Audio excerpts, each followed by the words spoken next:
Hey guys, welcome back to my crime scene. Silex here playing Spooderman Miles Morales, the game where you can really feel the exaggerated swagger of a black teen.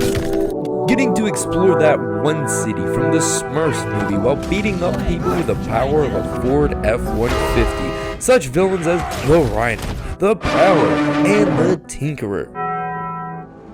Now, let us dive into the teen drama sitcom as we explore friendship, manipulation, and capitalism. Beginning our journey as Miles, Peter Parker, aka Scott the Woz, will help the police put Rhino back in prison. Now, as all things goes, when you're Spider-Man, they go wrong.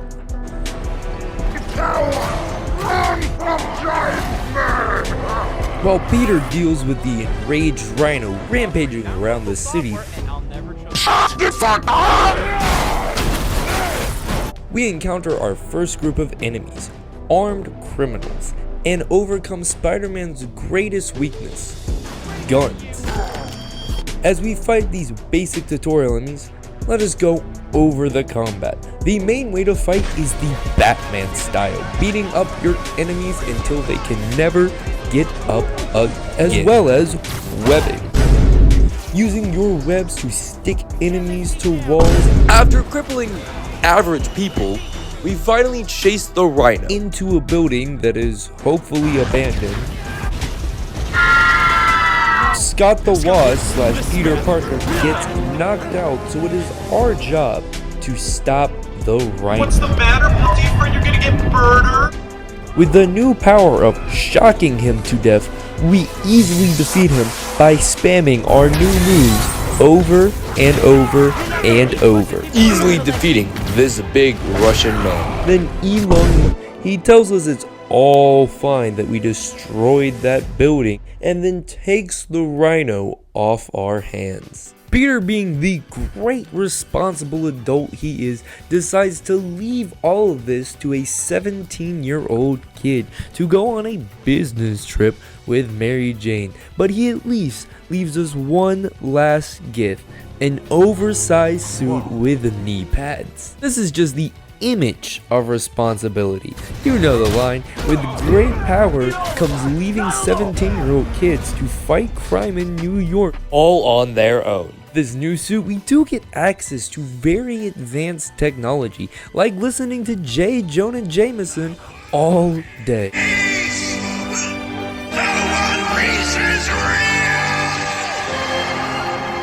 Alright, that's enough of that. But now, New York is ours to explore. And we already get our first call to action, stopping a robbery. We meet the second villain group, the Underground, a group of purple emos who don't like the big money capitalists at Roxxon, and definitely do not like Elon Musk. The purple guys have the ability to make their technology anything, from fists to guns to even swords. But as soon as they get touched by my electrical hand, they just become average people. Come on, let me get up. Going home and spending time with the family, our old best friend Finn is invited, and this is the last time something good happens to Miles, as he is Spider-Man now, and nothing can ever go right for Spider-Man. The writers just won't allow it. Truly grasping the exaggerated swagger of a black teen, we go in the world to help people. Stopping crime, helping civilians, and even helping some family, like our Uncle Aaron. Helping our uncle, he finds out our secret identity, not like we hid it well. Later that same night, the Underground go in and attack Roxxon Plaza. I come to make an announcement. Shadow the Hedgehog's a bitch-ass motherfucker. A distraction for their main goal, to steal the new form. Going to this bridge and trying to be a mediator, we try to stop the Underground from taking the new form and learn that their leader, the Tinkerer, is our best friend. Can't be a Spider-Man game without the main villain being closely related to the hero. As we've shown before, we can only cause massive property damage, and we blow up this bridge. Trying to fix our mistake, we save the people, but inevitably still get blamed by Elon Musk. As they almost kill us, we learn of our new power to disappear.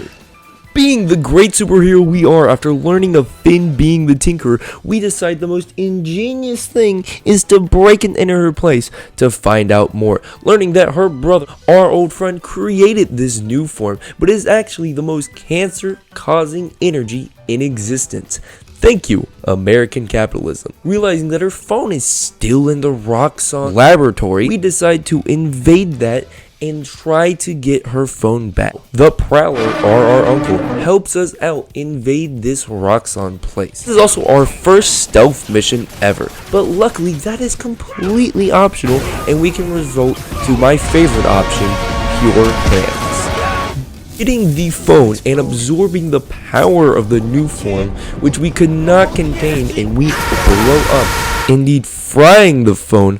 Our next ingenious plan is to go manipulate our friend into thinking we'll fight for her cause and then proceed to beat the shit out of all her friends.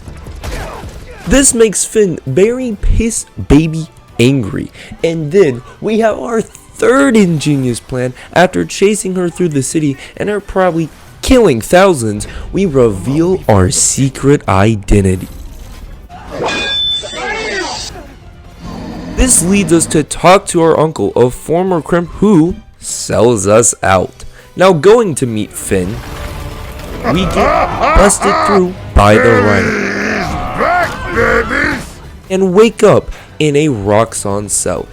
Isn't being a superhero just the greatest? You lose your dad and then you get tortured. Escaping, have to vent and sabotage the lights.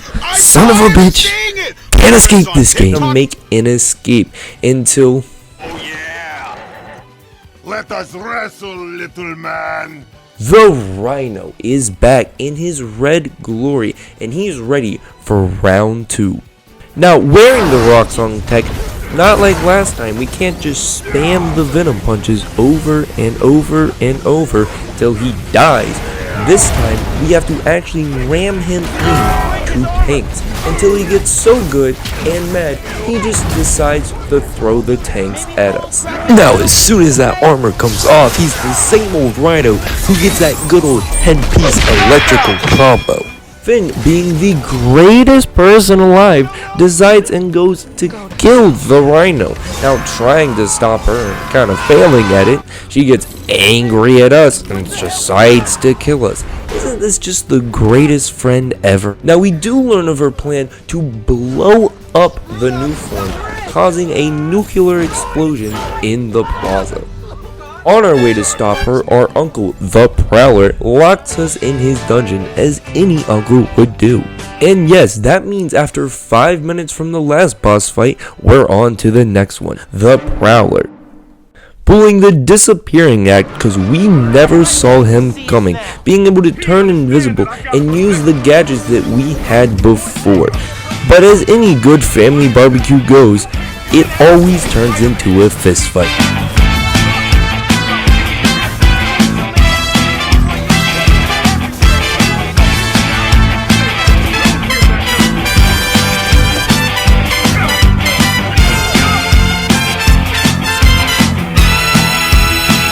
After beating our uncle, we go to stop the Tinkerer at the science lab and have to go through the slowest part of the game, the science fair. A flashback to the past to give Finn some humanity, but from what I've seen in this game, all her actions, you cannot become a sympathetic villain. Now going through this science lab, holy shit, is that Scott the one? Finally being done with it, we can get back into the game. Now, going to Roxxon Plaza because Finn is about to explode that reactor, killing almost everyone.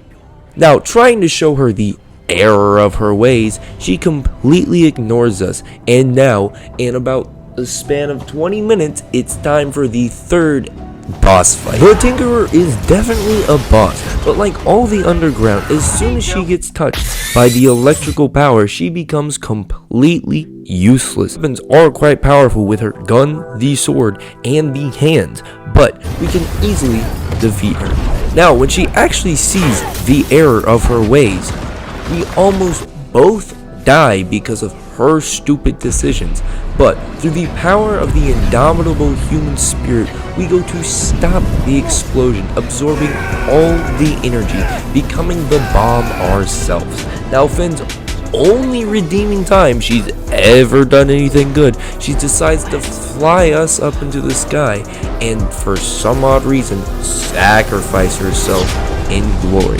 This would be a sad ending if Finn wasn't such an insufferable asshole.